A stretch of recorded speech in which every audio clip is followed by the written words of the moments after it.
In this problem, we need to determine the value of tangent of 11 and a quarter degrees. Let us begin. Now we'll start with a given ratio. So here we have tangent of 11 and a quarter degrees, and this can be also expressed as tangent of 45 over 4 degrees. Now what we'll do, we'll rewrite the tangent function in terms of the ratio of sine over cosine. So we have sine 45 over 4 degrees divided by cosine of 45 over 4 degrees. Now what we'll do, in the next step, we'll multiply the numerator and the denominator with an extra term. So we will multiply it with 2 times sine of the angle 45 over 4 degrees. So we already have sine 45 over 4 degrees in the numerator. And in the denominator, we will have 2 times sine of 45 over 4 degrees multiplied to cosine of 45 over 4 degrees. Now, that gives us 2 times sine squared 45 over 4 degrees in the numerator, and in the denominator, we have 2 times sine of 45 over 4 degrees multiplied to cosine of 45 over 4 degrees. Now what we can do, we can immediately apply some standard trig formulas to both the numerator and the denominator. Now in the numerator portion, we will apply the formula 2 times sine squared a over 2. So this is given by 1 minus cosine of angle A. And in the denominator portion, if we have 2 times sine of angle A over 2 times cosine of angle A over 2, it can be expressed as sine of the angle A. Now here we have to be very careful how we choose the value of A. So here we will be choosing the value of A, angle A, to be equals to 45 over 2.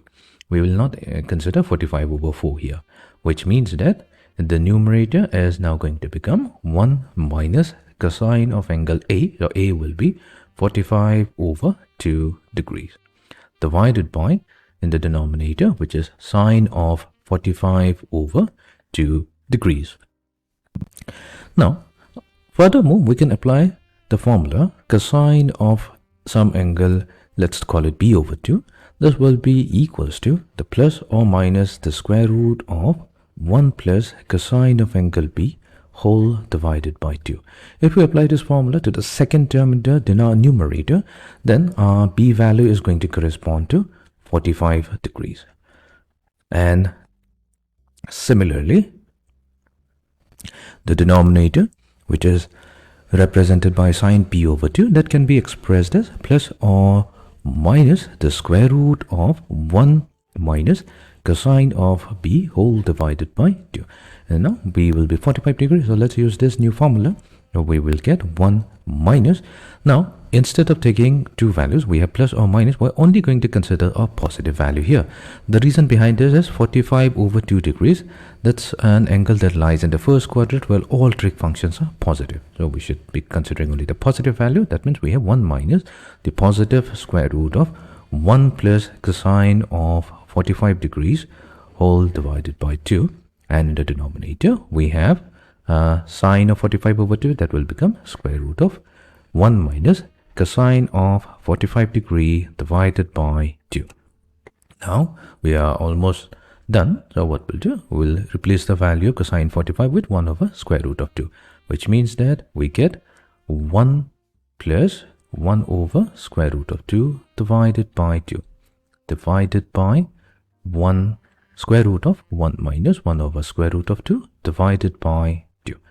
Let's further simplify. We will be getting 1 minus the square root of 2 plus 1 divided by 2 times square root of 2 whole divided by the square root of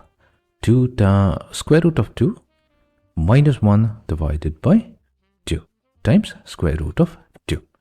Okay. Now we have 1 minus square root of 2 plus 1 divided by square root of 2 times square root of 2 divided by square root of 2 minus 1 divided by the square root of 2 times square root of 2. what we'll do, we'll multiply the numerator and the denominator with square root of 2 times square root of 2. We should be getting the square root of 2 times the square root of 2 minus the square root of 2 plus 1 divided by the square root of 2 minus 1. Now what we'll do, we'll multiply the numerator and the denominator. So what we'll have to multiply in such a way so that we can rationalize the denominator. To get rid of the square root, we'll have to take a square root, but inside the square root we again have square root of 2 minus 1. So what we'll do instead, we'll in square root of 2 minus 1, we'll take square root of 2 plus 1.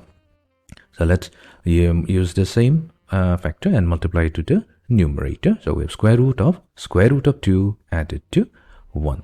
Now our further simplification gives us, so this expression square root of 2 times square root of 2 gets multiplied to square root of 2 plus 1. So that means whatever is inside the square root will get multiplied. So we have 2 times square root of 2. This will get multiplied to square root of 2 plus 1 minus, so we will take the square root, and inside the square root we have square root of 2 plus 1 multiplied to square root of 2 plus 1 whole divided by, we'll take the common square root, and inside the square root we have square root of 2 minus 1 multiplied to square root of 2 plus 1. Okay, let's further simplify. Now we have the common denominator. We have the square root of, so 2 times square root of 2 times square root of 2, that gives us positive 4. Added to, so 2 times square root of 2 times 1 will be 2 times square root of 2 minus, now inside the square root what we have is a perfect square. So this is going to become square root of 2 plus 1 whole divided by the square root of, this is nothing but the difference of 2 squared, which will be square root of 2 whole squared minus 1 squared. And this is nothing but 1. So that means our final value comes out to be square root of 4 plus 2 times square root of 2 minus the square root of 2 plus 1. And this is going to be the value of tangent of 11 and 1/4 degrees.